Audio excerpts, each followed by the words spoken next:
Ndikupepeseni choyamba kuti tikubwera kummawa kuno osabwera nthawi yabwino. Pakali zochitika zingapo zimene timachita, koma ngati chipani chatsopano cha namba 14 mu m'badwo uno tikuyenera kuti tizipitirize ntchito imene timachita, chifukwa ndale za lero kapena dziko la lero pa social media ndi pa chimake, chifukwa dziko limatha kumva, anthu amatha kumva ali ku nyumba ali chikhalire. Poyamba tichite mwa mwambo athu, chifukwa ife chipani chathu timakhulupirira umodzi, ndeti kuti monire kumpoto mwatandalauli muliuli mweuli mwachuma bwanji mwaswera bwanji pakati tusindire uli tuzolere uli kummawa komanso kumwera kwa mitundu yonse ya anthu titere kuti mwadokera tani muli bwanji mwaswera bwanji mmamawa uno komanso titi mosaiwa. Chigawo chathu chachisanu tikupatseni moni ku diaspora kuti muli bwanji. Ife achipani cha Muvi sitikanakhala chete lero ngakhale nkhani yatipeza mochedwa, koma tinayenera tiyankhule nanu Amalawi kuti mudziwe kuti kodi chipani ichi chabwera kudzangokhala ndi kungonjezera pa nambala, kodi akungofuna mipando kapena tikubwera ncholinga. Ndiye palero tabwera kudzakuwuzani maonera kuti ife ngati chipani maso athu akuthwa kwambiri ndipo tikufufuza zikuchitika dziko lathu lino pofuna kupeza njira kuti m'badwo watsopano unyamule dziko lupita patsogolo. Chifukwa mibadwo imene tayionayi ndi imene tikuimvayi ndi imene zochitika zake mukuziona Malawi. Poyamba ndifuna kuyankhula ndi nzika zonse dziko lino, osati okhawo otsatira chipani cha Muvi, koma nzika zonse dziko lathu lino 20 million. Timafuna mumvetsere mawu awa. Leroli wina aliyense tsopano akudziwa kuti chipani cha Malawi Party ndi zipani zina 8 kumbuyoko zolinga zawo sizofuna kutukula dziko, zolinga zawo sofuna kukweza dziko, zolinga zawo nzofuna kuononga dzikoli. Chifukwa izi tikuziyankhula ndi imene taonera ma newspaper alero. Ma newspaper alero alemba mokhumudwitsa, ndipo boma silidabwere kudzayankha kuti iyayi izi sizoona. Daily Times yalengeza kuti boma la Chakwera lero laperekanso contract business yogula zida za nkhondo kwa munthu amene dziko lathu lino likunjiwa ngati wakatangale, Bambo Zunisana. Nkhani imeneyo wina aliyense ngati amakonda dziko adzifunse ndipo adzimene pamtima kuti kodi dziko lathu likulamulidwa ndi anthu kapena zifwamba. Ife revolution tikutha kuona kuti dziko lathu likulamulidwa ndi zifwamba, chifukwa ngati mukumbukira bwino wa Malawi, a president achokera kunja chaka cha 2022 anabwera ndi nkhani yoti achokera kunjako iwo amva zonena kuti anthu 84 mboma mwawo akukhudzidwa ndi nkhani yakatangale pogwirizana kuchita malonda ndi mwenye uchotchedwa Zunisana. Ndipo adauza anti-corruption bureau Mai Martha Juzuma kuti mufufuze masiku 21 ndifuna ndione kuti anthu onsewo amangidwa. Tosefe tinamva. Ndipo Mai Juzuma anagwira ntchito 21 days isanakwane kopeka ripoti kuti maripoti ndi awo, ofuna kuamanga ndi awo, ofuna kuamanga ndi awo. koma Malawi inu mwaona nokha kuti okhudzidwa pa nkhani amene mbiro mlandu ndi mmodzi, mlandu wake usukutha mpaka lero, vice president. Ndipo president Chakwera adayimitsa ntchito watsatira wawo ala Saulos Chima kuti sinimpatsanso ntchito chifukwa ndi okhudzidwa ndi katangale. Koma tonse lero tidzidzimuka kuti mwenyemweyo boma lomweli president yemweyu wakaperekaso contract kwa mwenyemweyo wakatangaleyo yokwana 33 billion kwacho kugula zida za nkhondo za asilikali athu mdziko muno. Ife ngati ma revolutionaries mafredi yankhulo pamene ife zanthu andale, ife ni ma revolutionaries amene tikubwera ndi mkuntho wa Napolo kudzasesa anthu andale chifukwa andale achita aunonga dzikoli. Ndiye ife tikubwera osalingana anthu andale koma ma revolutionaries cholinga tidzabweretse mphepo ya mkuntho, tidzasese, tibweretse Napolo akokolole zonse zonyasa za ndalezi. Chifukwa lero dziko silikanakhala chete kumva kuti president amene anabwera pa 2022 kudzamutchula Zuni Sadala kuti ndi amene uchita katangale dziko la Malawi, ndipo iwo ngati president afuna kuthana ndi katangale nchoncho ACB ichitepo kanthu. Lero kumva kuti boma lomwelo lapereka contract kwa mwenyemweyo ndalama zosachepera 33 billion. Amalawi wina aliyense akhale pansi adzifunse kuti kodi ife Amalawi ife tidagona pati, kodi ife Amalawi ife chikutivuta njani? Chodabwitsa chipani chilichonse cha anthu andale sichinayankhulepo nkhani imeneyi. Paipo ndimafuna mpamvetsa Malawi kuti dziko lathu ino andale takwana nawo, tifuna ma revolutionaries. Chifukwa nkhani iyi anayenera kuti azipani adzuke, zipani 13 zakale zidzuke zinena kuti apa tifuna pamvetsa muno. Munthu uyu ndiwakuba mugwira na ntchito so bwanji, munthu uyu ngwakatangale mugwira na ntchito bwanji, koma zipani zonse zili chete. Ndiye ife sitingakhala chete, sitidabwera zakhala chipani kuti tingonjezera manambala ya tene tiyankhule ndino Amalawi mumve. Pachifukwa ichi Malawi mafuna kuti muzindikire kuti boma la Chakwera ndi Chakwera ongata president ndi anthu oti adabwera kudzatinamiza dzikoli. Sanabwere ndi chipulumutso, sanabwere ndi kufuna kusintha dziko, koma anabwera ndi bodza. Zoyankhula zawo amayankhula zina, zokachita zimakhala zina. Takhala tikufotokoza posa katatu ma statement awiri mwezi umenewu. Ma statement awiri amene akudandaula kuti Chakwera ndi munthu osasunga mawu awo, ndi munthu osayenda mu zilongosoko zawo. Amanena chilongosoko ichi amakayenda kwina, amanena ichi amakachita china. Tsopano chopweteketsa mtima nachi Amalawi fetu mchaka cha 2019 kuyamba 2016 tidakwiya kuti boma lija lakale lija limaba kwambiri katangale amachuluka, ndipo amachita nayo katangale Zuni Sadala yemweyo.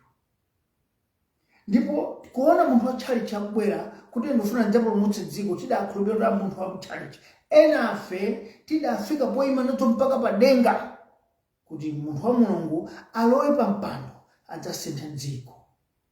Amalawi ineyo ndoyamba kukhumudwa, ndikukhulupirira inuyo ngokhumudwanso kuona kuti ntchito imene tidachita pamwamba ija kufuna kukhazikitsa anthu ena pa mpando timakakhazikitsanso mbava. Lero ena akumayankhula kuti dziko la Malawi andale onse ndi choncho ngabodza. Ife sitikana ativomereza, koma ife tikuti mwina atu nthawi yakwana tichotsa andalewa tiyikepo ma revolutionaries. Kuti titaona kuti ndale za revolution zimatani, ndale za revolution nzotani, nthawi yathu yakwana. Pachifukwa icho Muvi Wachilungamo Revolutionary Party wabwera podana ndi ndale izizo. Chifukwa funso loti ndeti machotseranje DPP tikanadziwa kuti kudzakhala Zuni Sadala yemweyo. Ndipo lero mwina ngati kuli kunali kusiya katangale tikanangosiya DPP omweyo, chifukwa ukabayiba umakhuta. Ndiye bwezi pena pake zili nthanda zokhuta zikumane kuti tiye tipereke fertilizer ochipa ku Malawi, tiye tapatsa Malawi apeze chimanga, tiye tidzilima. Koma mukadzapatsa nthanda zanja Amalawi udachita mistake.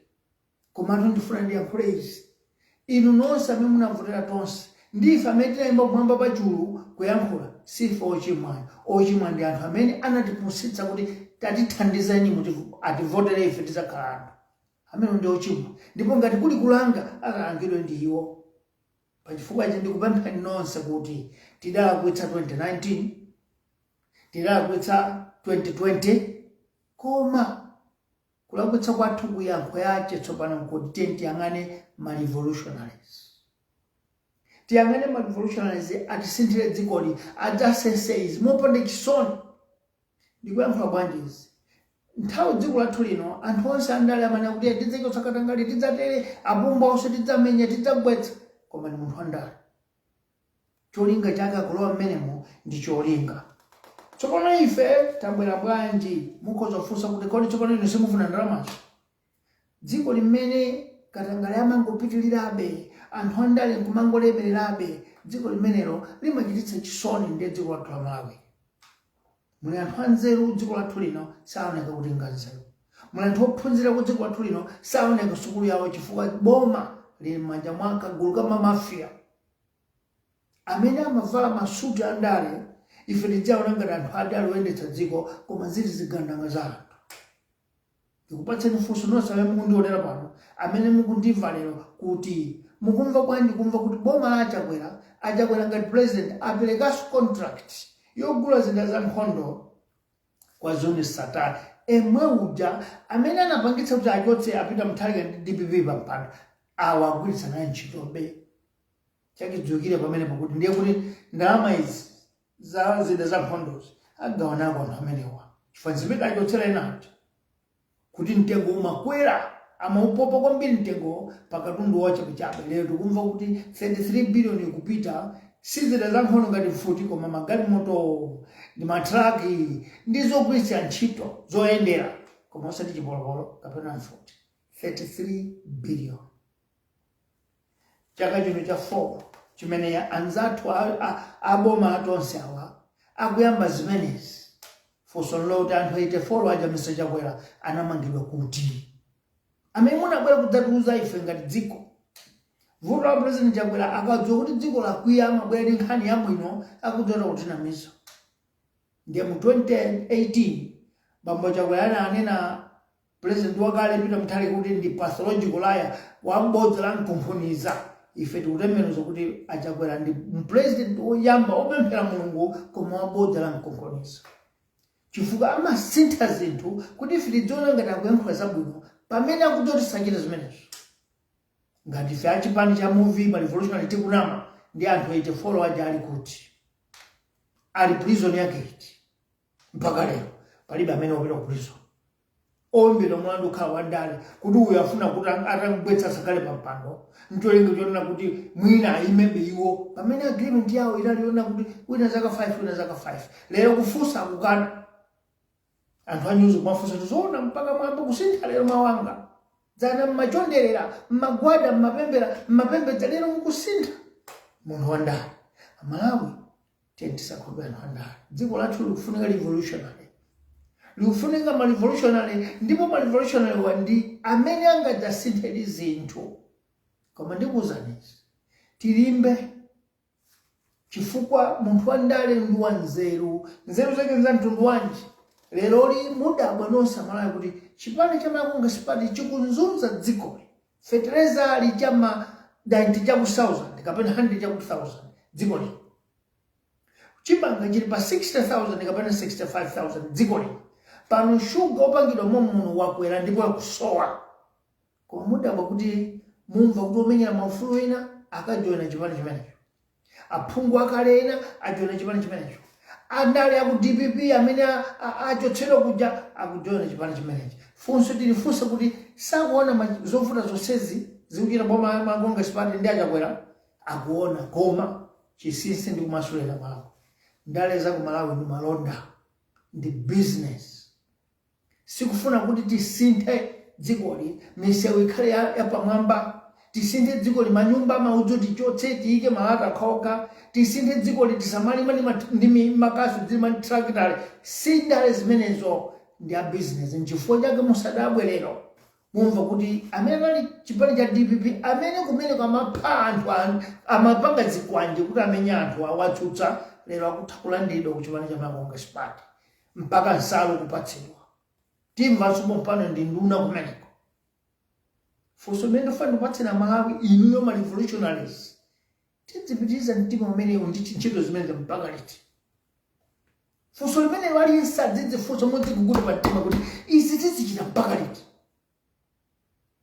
ndi mibado ingati imene tabado osadzaona dziko lotukuka akataona dziko lotukuka apite kunja kwa Malawi ndi akaona chitukuko ku South Africa, ku Zimbabwe, ku Namibia, ku Botswana, ku London, ku Dubai, ku Kuwait, ku America, ku Canada ndiye kumene akaona chitukuko mwawo muno chitukuko sitingabwere afuna kutipatsa chithunzi chonena kuti dziko lotembereredwa Malawi ndikuuza dziko lathu lotembereredwa silili kumapeto kwa Gombe lili pakati pa mayiko ena pakati pa Mozambique, pakati pa Zambia, pakati pa Tanzania tikhala bwanji anthu atsoka pamene mayiko ena angamwayi koma kuti dziko mwathu muno timakonda kuyika pa mpando anthu andale inu mudabwe kuti mmene amadzudzuli achakwera kudzudzula apita kuthalika nthawi ya DPP angalandirenso anthu aku DPP kukhala ojoyina chipani chawo angakhale kuti chipani ndi sewelo la manamba ife ku revolutionary kuno tikuti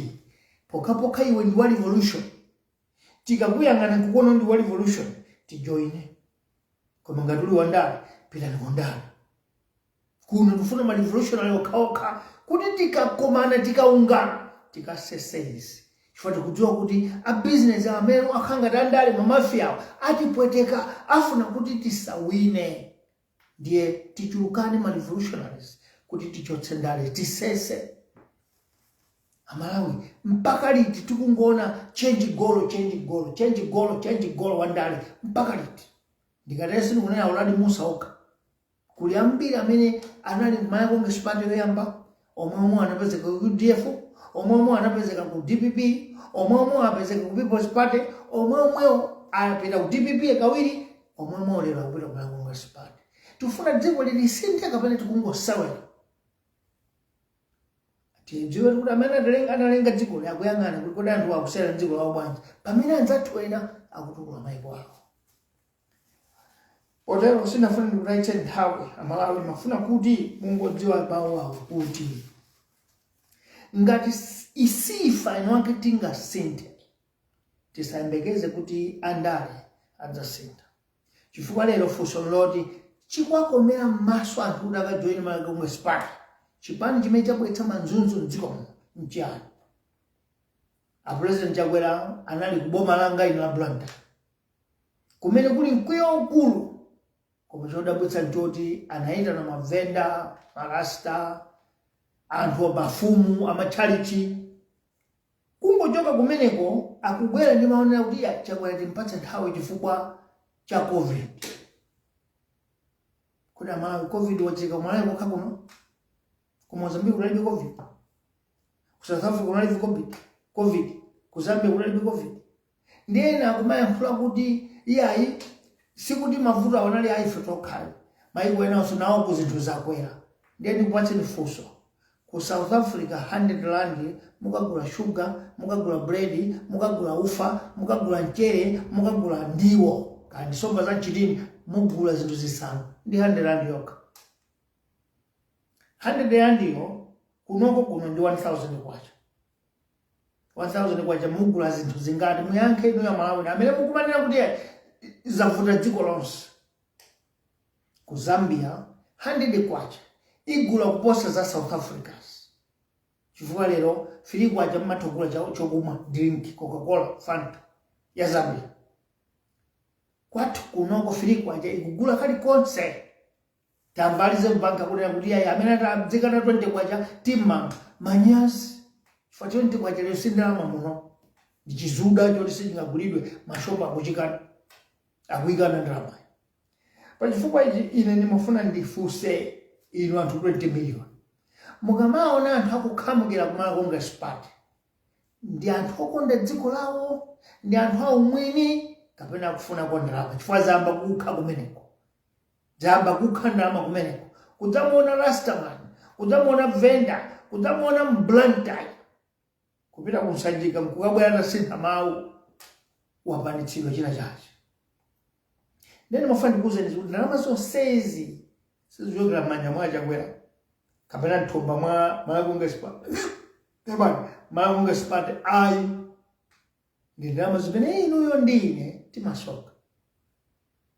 Akazipereka kwa Satana 33 billion ndi kuti mwina 12 billion ikubwera kuchipani m'matumbo mwa anthu amene ndi atibwera umadzatigula ife nsalu za chipani izi ma 2000 yakumbira kuchira Zulu, ma 5000 yakubwera kusonkhano uku apresident akuitana tragi mukwere kupita kumwanza ife chifukwa cha umphawi nkumatsatira kubola tikapeza chakudya tuchale.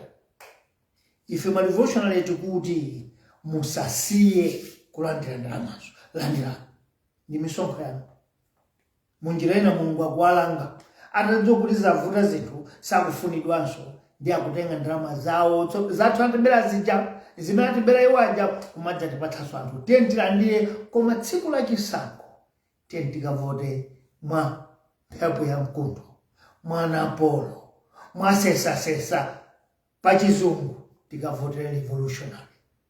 Tikavotera revolution dziko lathu ili kufunika revolution, silikufunika munthu wandale, likufuna revolutionary. Ndale zatsopano, njira zatsopano zopangira zoyendetsa dziko ndi revolution basi palibe chilichonse. Izi ndikuyankhula bwanji?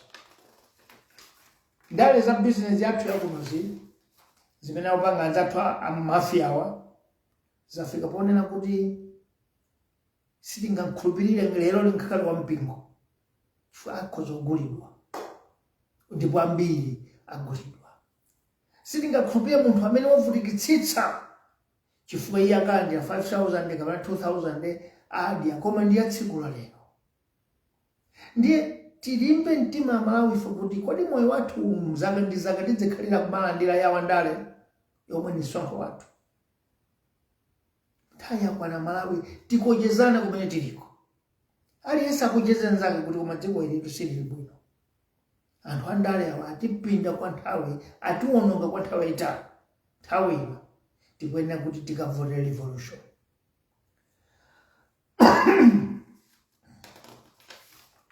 Chaka chino pamalamulo a dziko ndi chaka chimene chisankho chimene chinavotedwa cha malamulo cha 2019 chinayenera chichitikanso mwezi wa Meyi. Anthu ambiri tikuti anasinthatu tsopano chisankho chikupitika to September 2025. Koma tilibe funso lofunsa kuti anasinthawo ndani ndipo anasintha chifukwa chani. For constitution yathu iyi sinagumukepo, sinang'ambikepo chambire 1994. Mu 2019 chisankho chinachitika odandaula nakadandaula ndipo khoti inagamula kuti ya sikinaende bwino chisankho chichitikenso kachiwiri. Zimene zimabwereza kuti mwina Malawi mutu mwathumu tichenje mindset, titsegule ubongo, timvetsetse chisankho chichikachitikenso ndipo kuti mukhulupirire kuti nchochitikanso adanena kuti chokhachi cha president ichi koma chinacho nchokwanira cha aphungu. Leroli dziko lathu lonseli lavomereza kuti aphungu amene aja akalowe nyumba akasinthira muno.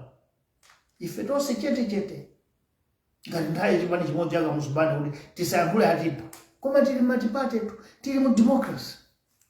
Ngati dziko tenera kukana kuti awosateka awa anawina 2019 ndi chisankho chisapite 2025 ya awanso awa achakwera ndi achilima apeza teremu yoyamba kale anzawo apita muthalika ndi akamalize teremu imeneyo. Soneza kukambe 2020 chisankho inayenera kuchitika 2024 koma umafandi kuuzenezi dziko lathu lino tambwambwana chifukwa malamulo tasiya uko, sukulu taisiya uko, tatenga mphamvu zonse ndi nzeru kupatsa anthu andale. Lero achakwera achilima ndi aphungu 193 amene akupindula pa malamulo amene asinthawo talola kuti akasinthe koma akupindulatu pa malamulo amanena kuti ngati ugwira ntchito ya boma usachite business, ngati uli nduna usachite business chifukwa pa Chingerezi mamati conflict of interest, kuyerekeza kuti udzidzipatsa wekha malonda chifukwa ugwira ntchito mboma, udzidzipatsa kampani yakoyo ijamati conflict of interest. Leroli aphungu athu akayika malamulo kuti chisankho chidzachitike zaka 6 zikatha. Imene si conflict of interest. Adzipatsa okha contract. Ife tonse tili chete chifukwa chani tikutsatira anthu tikuyidikira anthu andale. Revolution ikuti chisankho chimene chichitika zaka 5 ndiye chomaliza chinachitika 2019. Cha 2020 chinali chobwereza by election. Ndikudabwa kuti tonse takukhala chete sifuna kuyankhula. Maloya anthu ophunzira bwino maprofesa ali chete sakunena chilichonse. Ife tikudziwa kuti si chifukwa china Malawi Congress Party zimene yabaija chikupita nchiyatseka anthu pakapo ndi mabans, mabledi, machani, maenvelope kuti atatisiya timalize ife. Ndiye tonsefe tikuvomera. Koma tidziwe izi lamulo lophwanyidwa chifukwa choti kufuna lisangatse auje dziko lake limasokonekera silipita kutsogolo. Chimodzimodzi tikumva sore talimbakala tatu sabata yake tikumva lero kuti parliament ikubwera pa 9 February afuna kuti akasinthe malamulo kuti akadzikapereka zaka malire a zaka okhala president. Ndimafuna ndikumbutsana Malawi Congress Party, ndikumbutsa DPP, mwina kunalibe DPP koma ndikumbutsa kwa Malawi Congress Party. Pamene constitution imalembedwa 1994 kudabwera bill imene anayitulutsa ndi NCC, National Consultative Council, imene imayimira anthu otsutsa ma pressure group nthawi. Ndipo adauza Malawi Congress Party kuti kuyambira pano okhala president aziyambira zaka 35 ukuku kumayaka 70. Nthawi nkuti Malawi Congress Party oyimirira wawoyo ali zaka 98 akamanyamuka kuzipanda. Malawi Congress Party nane kuti ngati zili zimenezo ndiye chisankho sitipanga nawo chifukwa wathu ife ngopitira zaka 70. Gulu la NCC linanena kuti ngati zili choncho tendivomeza akamuzopanda aime watu kuswa bakili muza aime. Ndiye ndikuuze ni mbali inayo Malawi Congress Party anati moyang'ana nkhope malamulo ali osala makhazikiro moyang'ana nkhope sapindule dziko amapindulira anthu ankhopewo. Lamulo linasinthidwa kuti pasakhale age limit, pasakhale malire a zaka poyang'ana akamuzopanda amene okalamba. Ndiye Malawi Congress Party powoyidwa nanunso tika lamulo apo lona kuti aliyense amakhudzidwa mbali yakuba asayimire president. Nawo sa Congress Party akuyang'ana bagili muzi kuti ali mbiri yoba ndalama za khoti kaya kuti 6 pence kaya mbuyomo asanakhale wandala. Malamulo amene aja aunonga dziko lilero, dziko limakhamba m'manja mwa mbava zokhazoka zigandaka chifukwa malamulo amayang'ana nkhope. Ndiye lero ndikumva kuti akukhazikitsa lamulo loti malire a zaka okhala president aziyambira chaka ichi kufika chaka chakuti. Malawi Congress Party akuchita poyang'ana mtsogoleri kapena ndi oyimirira amene atayimirira chisankho mu 2025 ikubwerayi ku DPP apita muthalika. Ine funso imene mufuna kufunsa na Malawi Congress Party ndikuti cheni chikukudzidzimutsani chikupsani nchani. Ngati mukuyendetsa kuno boma mukuopa munthu pa zaka chifukwa chani. Ife ma revolution tikuti Malawi Congress Party kaimeni ni majazi kazanu DPP kaime ndipo ikamitse president amene akumfuna iwo kana apita muthalika kaime. Ifeso revolution tiime Amalawi akakhalire mpata osankha ndi kufuna kwa mtima wawo osaka mwina alepheretsedwe chifukwa choti wina uchita mwanthu. Ngati zili choncho ndiye kuti ife ma revolutionaries mutione simulatione musero kwa munjazona musero tsopano. Chifukwa tayang'anira kwambiri tikutha kuona kuti dzikoli lapangidwa lagwidwa pa chizungu tingene kuti state capture. Dzikoli lagwidwa ndi anthu andale ochepa.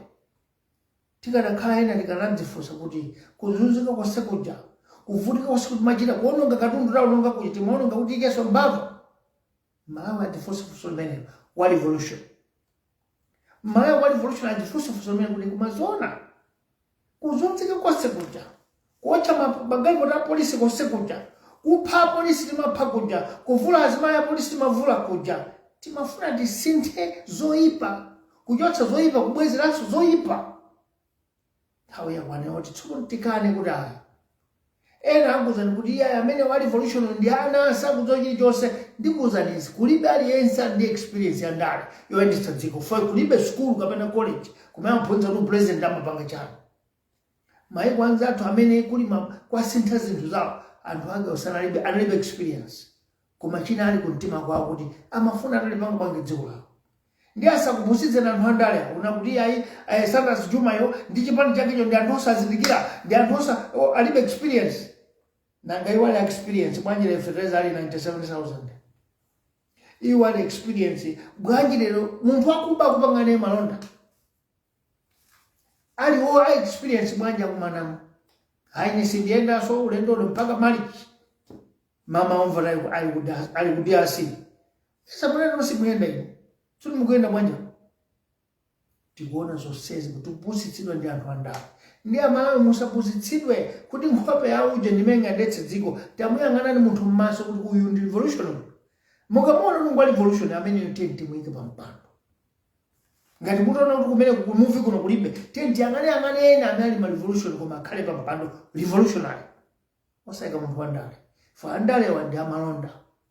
Tangu ganiza kuti wina anayankhulapo tsiku lina kuti ngati mumaona social media munthu mwemwe kupita anapita pa television kanena kutapita ni pali Zulu mukati kuti Chakwera oye Chakwera tikone ngati mukabwere muli ndi moyo. Munthu amene mumva kuti wavala suti akukalowa chipani cha Congress Party. Anthu fe munthu kugwira ntchito. Tingazindikire tonse kuti ndalama yakhala ngati mitengere kuti ndi chiyambi cha zoyipa za dziko. Koma ndingakuwuza nisi alipo ena mwaino amene mtima wanu magunda kuti Malawiyo akanakhala ndi misewu ya mwamba, Malawiyo akanakhala ndi magetsi, sitima za magetsi, Malawiyo akanakhala ndi minda yolimidwa ndi matrakita, Malawiyo akanakhala ndi nkhokwe pena paliponse, Malawiyo akanakhala ndi manyumba oso amaudzu chitikhala ngati chikumbutso history. Koma tikulephera chifukwa timayika andale amene mpolowa amenemo suti yokhala ndi andale koma mkatimo ndi wa malonda. Malonda yake siwakuba. Ndiyetu lero 84 wanja palibe alisa na mangibwa amene ali milandu lero chifukwa kuti mwina wafuna kuyimira mpando afuna aponyetsa Chakwera ndiye amene amange. Komanso kuti amanga kulephera fo abele mbono wanji chifukwa ngati ndi contract amapereka ndi president ito. Mwana ngati wakachita zina zake kumene kuja a president akudziwa zinachita.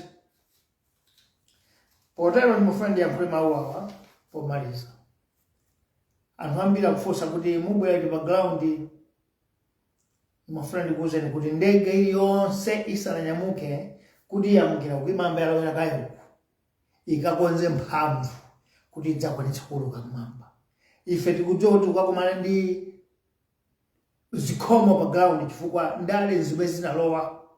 Ife situbwera ndi ndale tubwera ndi revolution. Ndipo tubwera ndi revolution imene Amalawi sakuidziwa kuti nchiyani.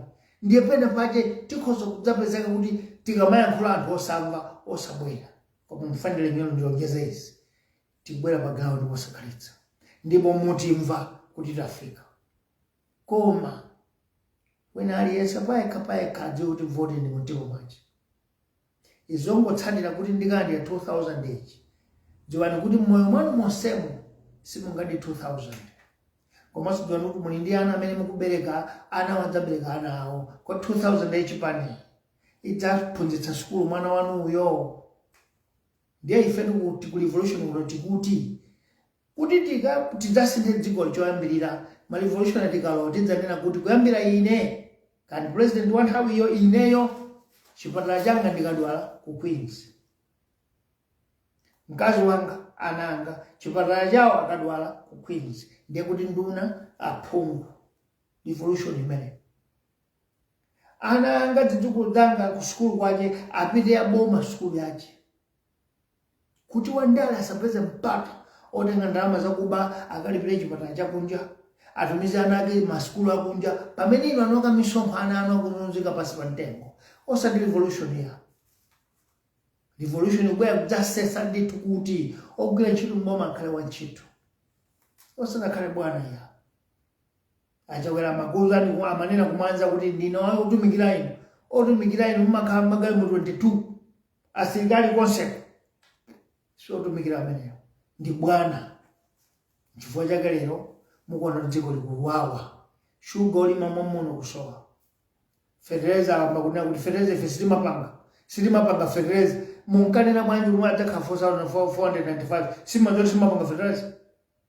wandale ngwabodza. Ife ku revolution tikuti kubodza ayi dziko lathu tikwena kuliyambiranso ngati mphonje pachiyambi chota osalola kwakomola ndalama tilibe choti tidzabweza. Tikamuuze mzunguyo kumeneko kuti ngati mufuna kubwera kwathu tili ndi migodi, kwa migodiyo mukumbe ani Malawi athu agwire ntchito kumeneko muchotse mgodiyo tidziwe mtengo wake ndi mutengo pitana kwanu titalemba pasi kuti mgodi wathu wapilonda mwakuti tikudziwa kuti mzungu sadzakondwa. Koma ndingafuna ndikuwuzeni za Malawi Africa akulowa revolution. Lero dziko la France lili pakakasi chifukwa mayiko a West Africa amene amangopereka uranium kumeneko asuntha onse. Ndiye namanena kuti zimene zimachitika pokapoka boma likatenga asilikali ife ndi revolutionaries. Si usilikali wokhala. Munthu akhoza kukhala wolimba mtima kuposa asilikali nkusintha zinthu. Ndiye muonere revolution ya Muvi ikubwera kudzapanga nchifukwa mukuona mabaleta. Ndife ma civilian koma mtima ngwachisilikali. Kuti tisese zina zonyasa izi. Amalawi atamve kuoma asanafe ena mmoyo mwawo kuti ndamona Malawi osauka, ndamona Malawi ochititsa manyazi, ndamona Malawi opempha koma ndamona Malawi osapempha. Opanga zonse yekha, chimanga kulima yekha chokwanira. Ndaona ine mundo mati tikusiya kulima makasu, tikulima matrakita. Ena mukhoza kufunsa ndi zosatheka zimenezo zidateka bingwa na gula matrakita. Koma ndale business alana kuti ngapatsa anthuwa sadatha kubweza, tikapatsa anthuwa aononga. Koma bingo nali masomphenya kuti tikamba kulima matrakita ndiye kuti midzi ulimupwera zakudya zichuluka. Koma andale anagulitsa malo mwake ataletsa kuti asapatsa Malawi anagulitsa nokhoka mpaka lero ngole manager inu ndine tikubweza. Trakita ili mwanja mwa andale. Revolution ingwenya kubwera kutasesize Malawi. Revolution ingwenya kubwera kutasesize. Then mafuna ndi amphule kuti chatibweretsa pano kukhumudwa kwakulu ndi boma la Chakwera ndi achakwera amene kuti munthu amene anali okhudzidwa ndi zakatangale lero akapanganenso malonda akufunamo chani akomedwe nchani palikena kachi.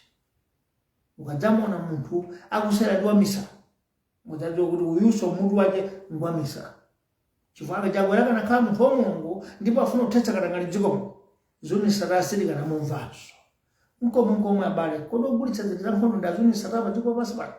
Kulima makampani ogulitsa zinthu za nkhondo enieni oti tikhoza kupita tokha kukana kuti ufuna zinthu za nkhondo ko chodzera kwapita kwa zoni satanja.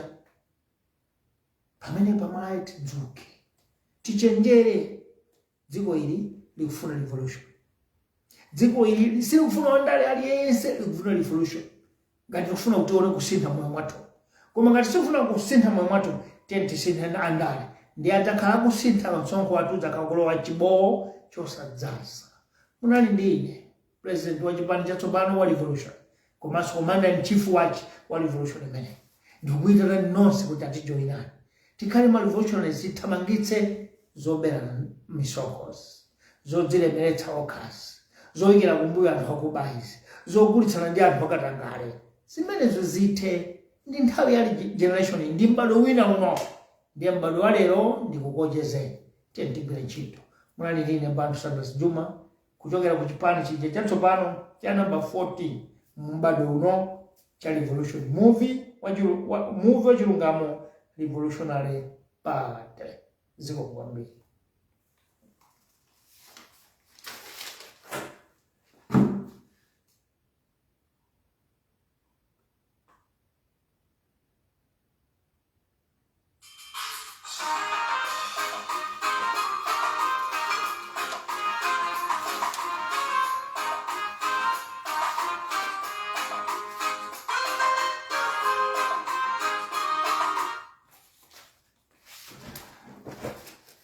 Some people say, why do you bother speaking English? Because you look like you hate white people or you hate English. Of course, I do.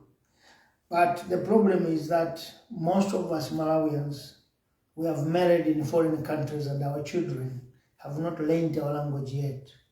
And some of our friends who support us don't hear our language. Therefore, we try our best. We try our best to speak in English so that them too can be part and parcel of the revolution.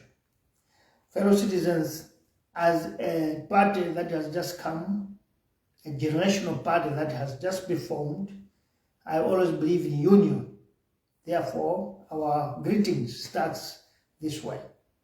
Monire monire, mwatandalauli, muliuli, mweuli, mwachuma bwanji, mwasolo bwanji, tusindile uli, tuswelele uli, moni moni, mwadogera tani, mosewa.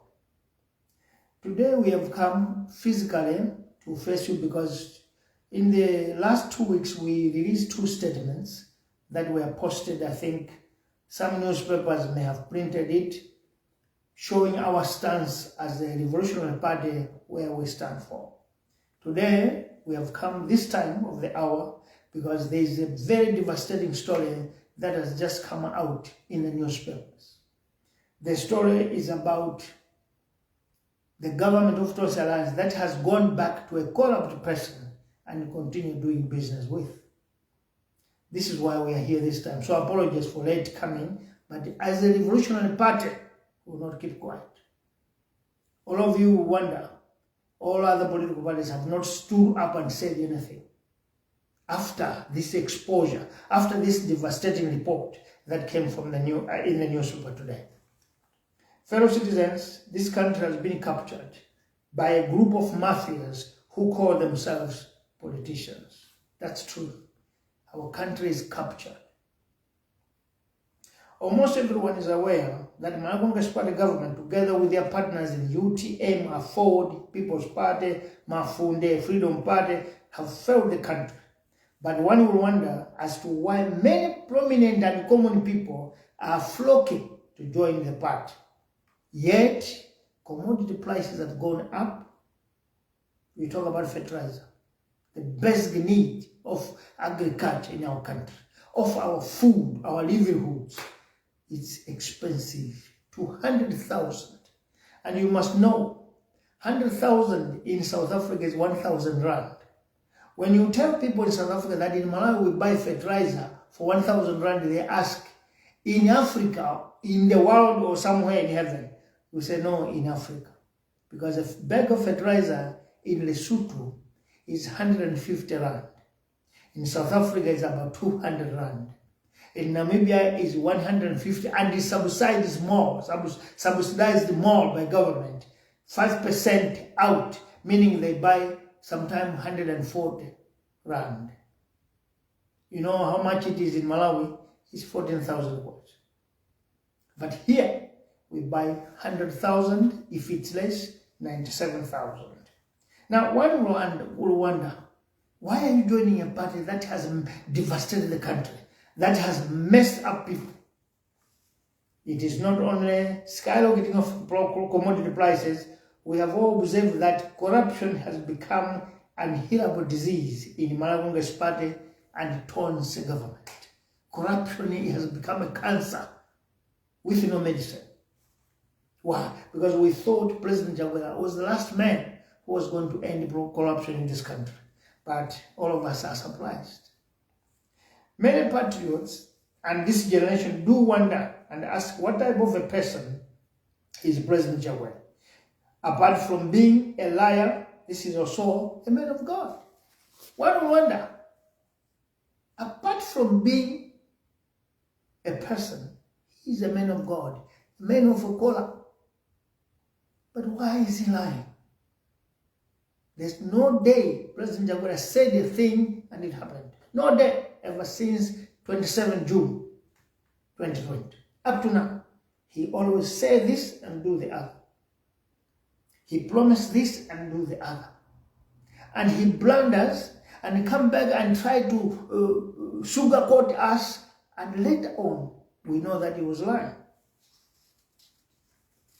If you remember, when he returned from abroad in 2022, he announced that for 84 people in his government, that included Vice President Saulos Chilima, were involved in corruption scandals with Zunistata. You remember that? This president tasked Martha Jizoma of SAB to prosecute 84 men and women. But what happened? Only one person was taken to court. Not arrested, just taken to court. And this is the vice president of the country. 83 till today, we don't know that.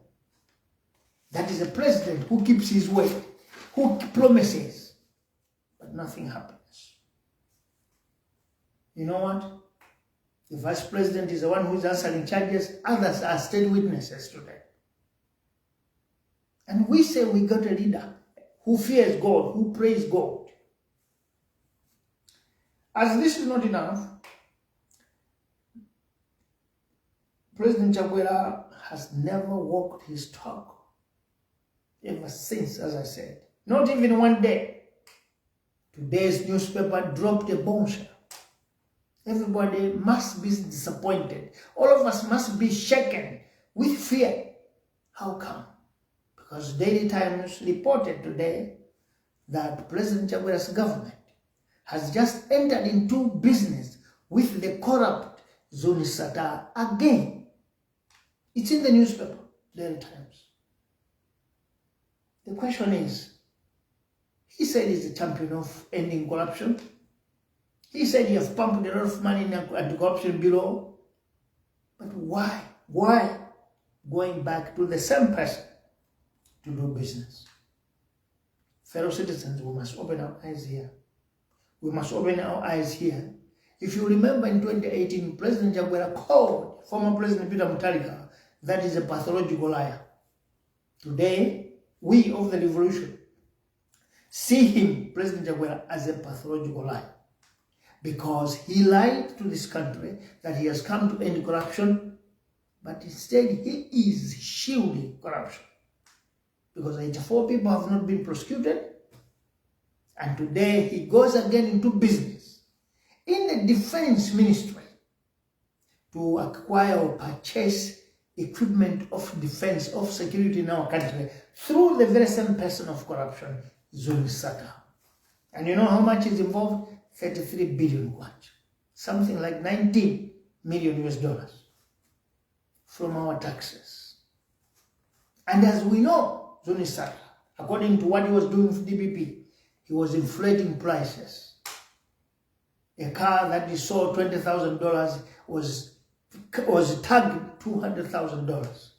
The markup shared to ministers, to others. President Chakwera is just doing the same. Now the question is, if you remember, as from 2016, some of us started this background work for long. We were invited at the time when we were banned to enter into Malawi. But we could sneak in the country to come and governize, solicit votes and coerce citizens that we must vote for President Chakwera. Vice President Salos was moving around with a catapult and a stone, saying it's time to stone down all thieves.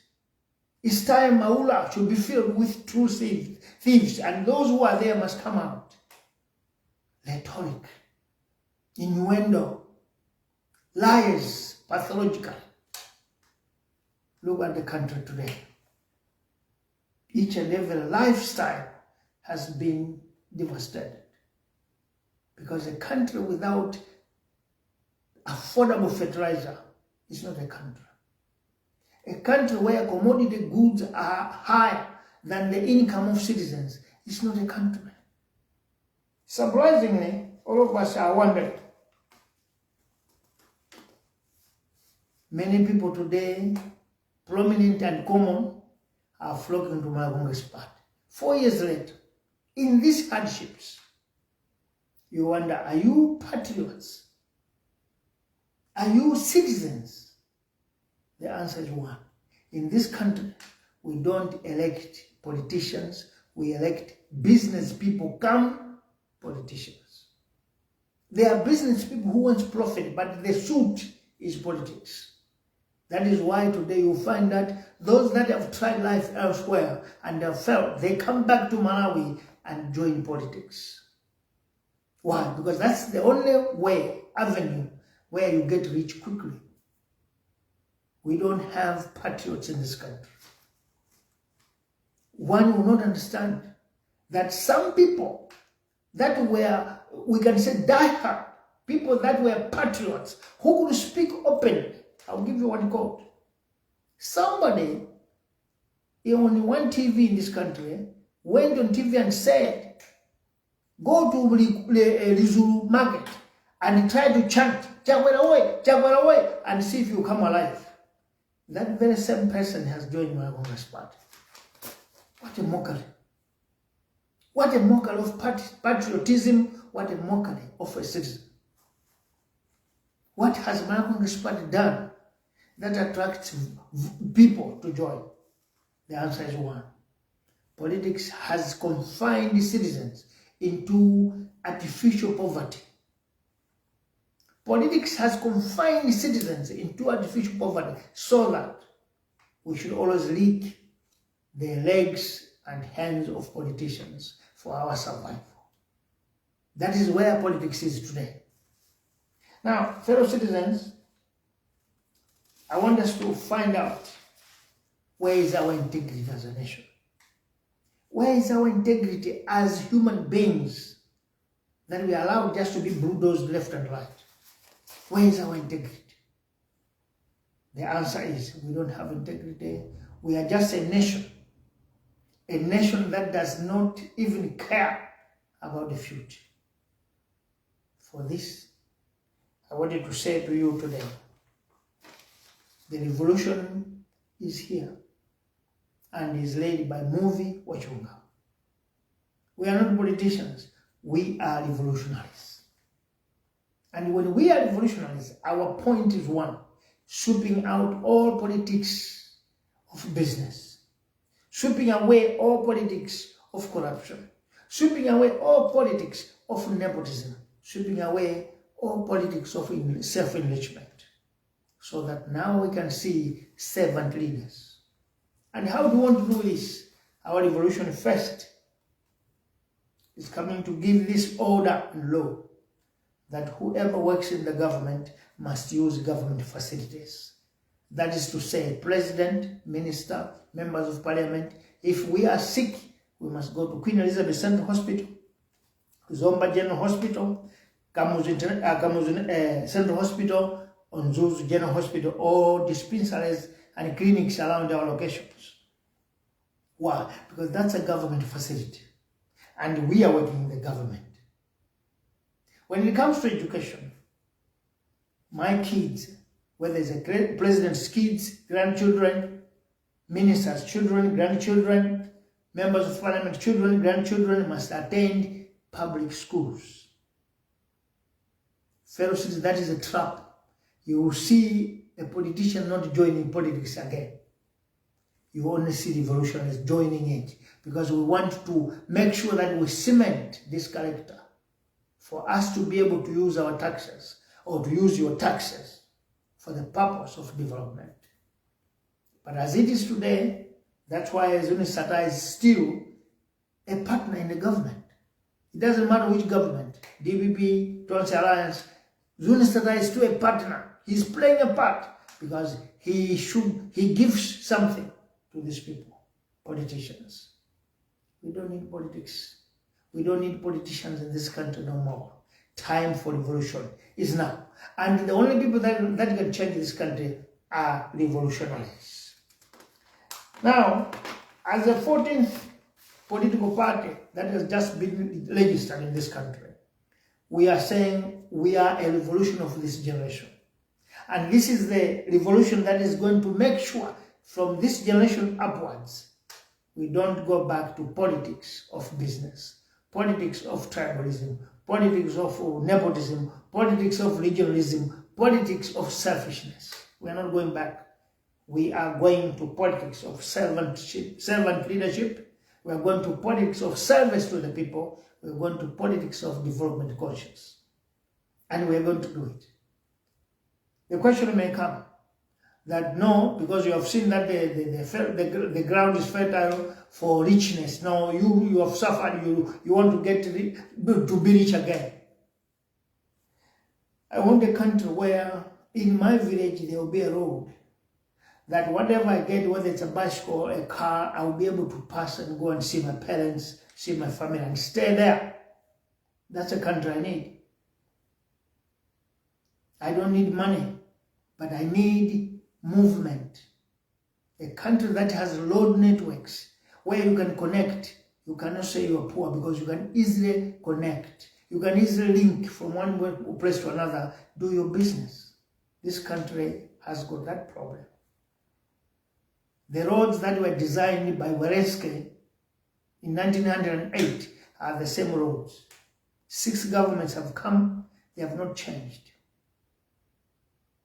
Perhaps maybe others managed to do Lakeshore Road, but these other 5 governments have not done anything. Today, the majority of people live in rural areas, 80%, but they are staying where roads are impossible. All their commodities they make in their fields doesn't reach town. If they reach town, that is charcoal, because maize is too heavy to carry on ahead. So it's a country that does not have a vision or direction. Fellow citizens, what brought us today here is to argue on 2 or 3 points. 1, corruption that is in Tonse Alliance government under President Chakwera has reached a stage where we cannot watch anymore. As a country, we must do something. Secondly, we are told that Tonse Alliance government intend to adopt or to create a bill or enact a bill in Parliament of age limit, barring former President Peter Mutharika not to stand in the next elections. I wanted to remind those that were there in 1994.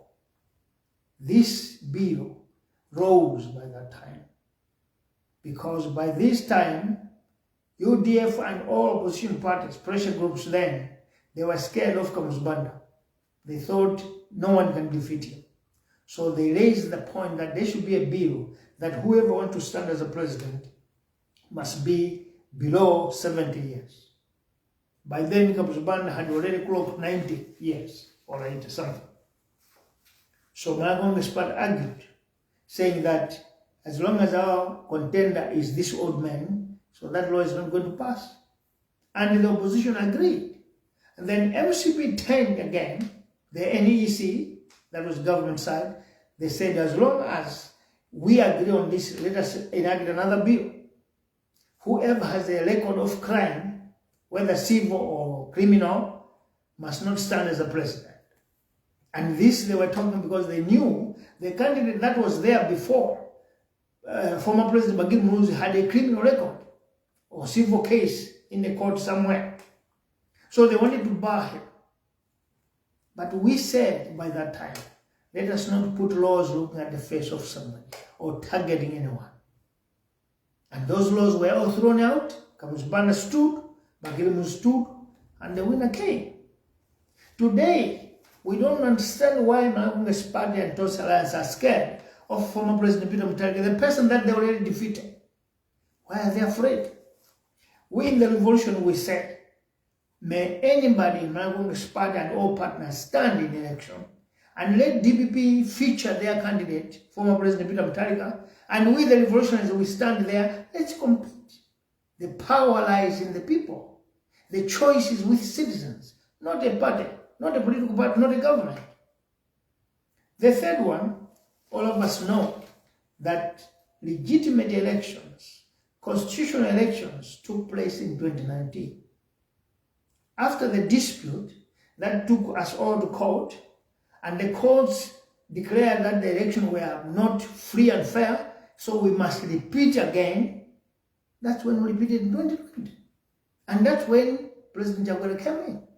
By the time President Chakwera was coming in, the former President Peter Mutharika had already clocked 1 year in office, meaning his term of President Chakwera was started by this former president, and he cannot extend or shift the goalposts because the Constitution clearly indicates 5 years.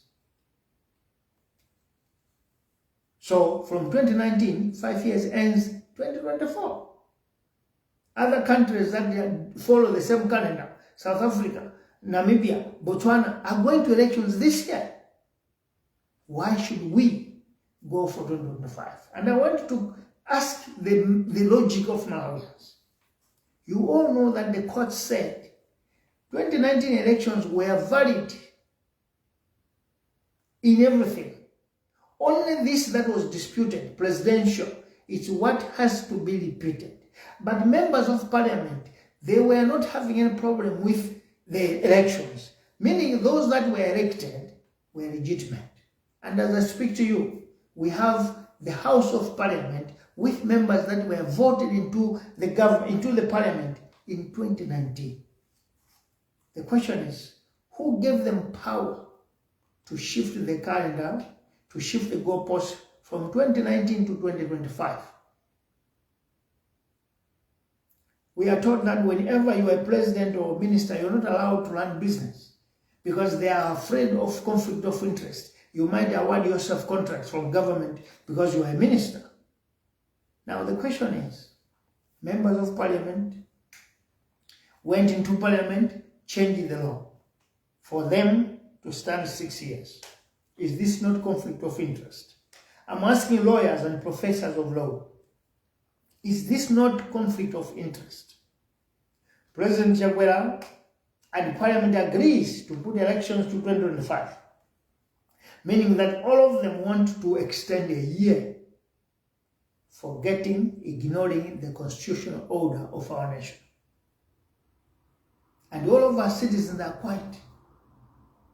When some people want to put sense, they say, no, you know, it was already done. Government put it. Do we just agree that because it's government? Is there logical? Is there sense?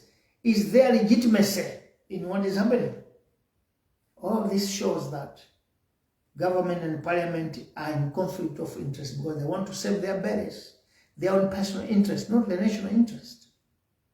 If we are asked today to go out there and ask Malawians to do opinion poll, they are going to say Constitution must not be tampered with, must not be read, it must stay as it was in 2019.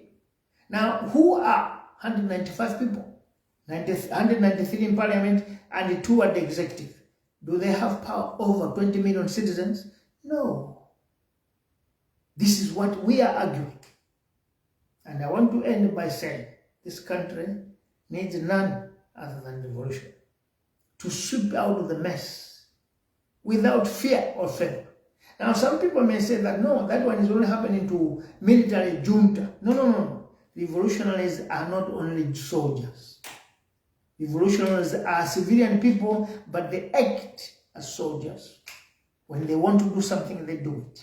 And we are ready to do that. You are with me, Bantu Sanders Jr., President and Commander-in-Chief of this revolution, Muvi Wachilungamo Revolutionary Party. This is who we are, and we are ready once again to change this country so that you don't die with the same understanding that Malawi is a poor country.